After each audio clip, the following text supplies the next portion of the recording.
Brought to you by the Every Dollar app. Start budgeting for free today. So I've been in the sales industry for a long time, and I've been pretty good with my money. And about 2 years ago, my income noticeably jumped up quite a bit. And a bunch of my employees kind of in the sales industry just had the high leverage, high debt to grow your wealth kind of mindset. And long story short, I ended up getting my primary residence, and then a year later, bought a rental property, and then I got a new car. And I'm just kind of figuring out what the best way to pay all that off is, because I'm a recent fan of yours. Kind of started listening like summer of last year, and just kind of want to get out of the debt life. Okay, so you were working a plan that's the polar opposite of what we teach people to do, and now you want to change direction and go back the other way. Correct. Okay, so the way you got into this was buying a bunch of crap you couldn't afford. Why don't you sell it? So I paid off my car, so the car's completely paid off, and then I just have my primary residence, and then just my rental property. Yeah. And my rental property's rented out, and I'm just curious because what do you owe on it? The rental property is $300,000, and then my primary residence is $600,000. And what are you making? I'm making around $250,000 a year. Okay, so you can, you're making good money. So, you have any debt other than these two items? No, I have just like $1,000 on credit card, but I pay it off every month. Okay, all right. Well, I mean, I would get on are you married? Yes, with 2 kids. Okay, good. Okay. Well, I mean, what George and I would teach you is just to let's live on beans and rice, and let's pay off your rental property and pay off your home. So, do you pay off the rental property first? Yeah, it's smaller. You can knock it out. Cool. You probably knock it out in a couple of years, couldn't you? Yeah, my goal is to have it paid off within the next year and a half or so. Yeah, that'd be cool. And then if you got all that cash flow plus you're making $250, maybe even your income goes up, then you just start working on paying off the house and making sure you have an emergency fund in place and cut up the credit card and quit using that crap. But that's just gonna help you with your efficiency on the money.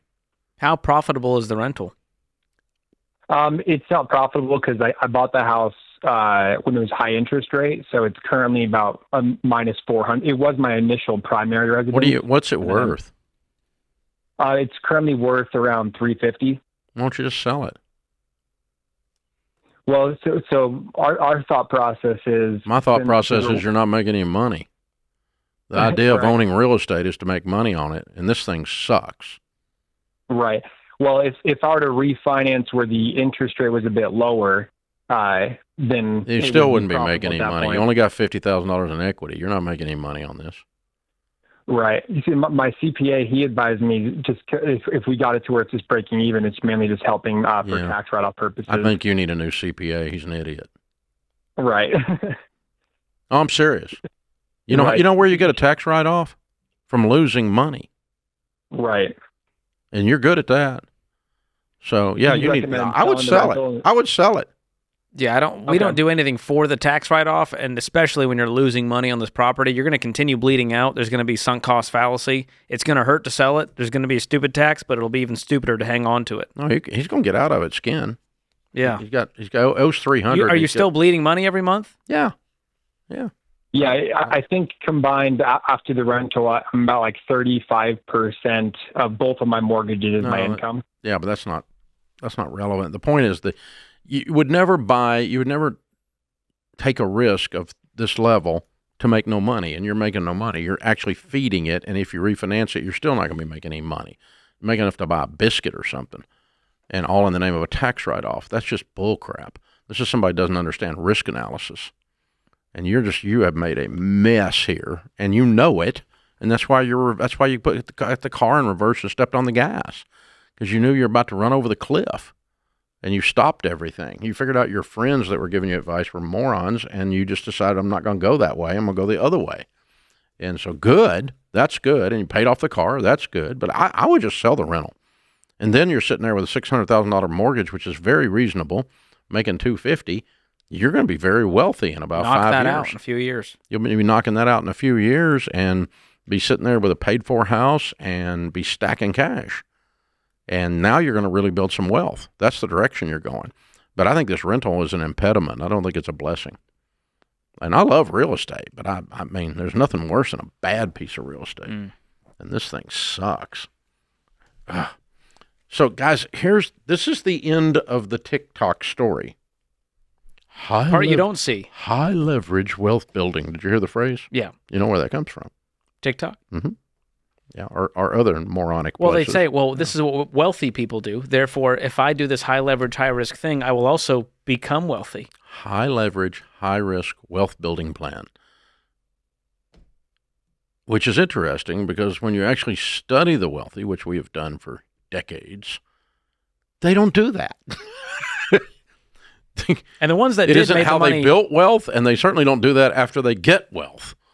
Like, oh, let's go deeply in debt now that we're wealthy. That's not a plan of the wealthy. This is the dumbest thing that people say. they get wealthier pitching this stuff because they have a course to teach you how to do it. That's how they're actually building wealth, is creating a product to sell to people on TikTok who want to get into it. Yeah.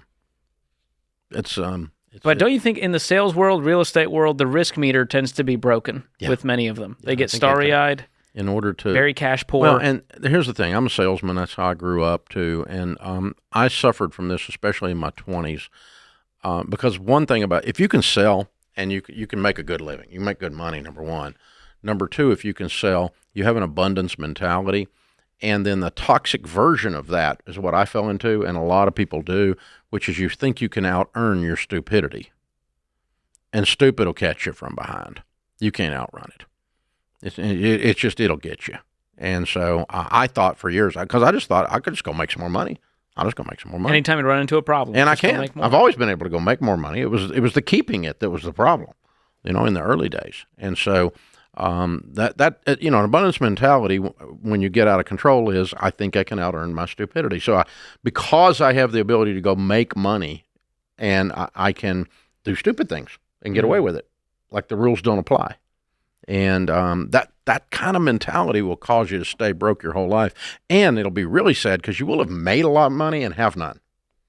But that's so what he fell into is very normal. He's not a bad guy. He's a smart guy. Yeah. I mean, he's really doing well. Congratulations, making $250K. I mean, that's wonderful. $250,000. That's a nice income. I don't care what you say. So that it's great. And so it's really hard for people that are wired like me and him to commit to the slow and steady wins the race. The tortoise always wins. It's less exciting. Doesn't get as many clicks and views. We're the hare. I mean, we're the flash and dash. Yeah. Well, they think speed equals sophistication. Yeah. And high risk, high leverage wealth building plan. This is an oxymoronic sentence. The words don't even go together. Wealth building plan should not be in the same sentence with high leverage, high risk, because the data says otherwise. I mean, the actual data, when you actually study people who have $1 million to $10 million net worth, they did not do it that way. They simply didn't do it.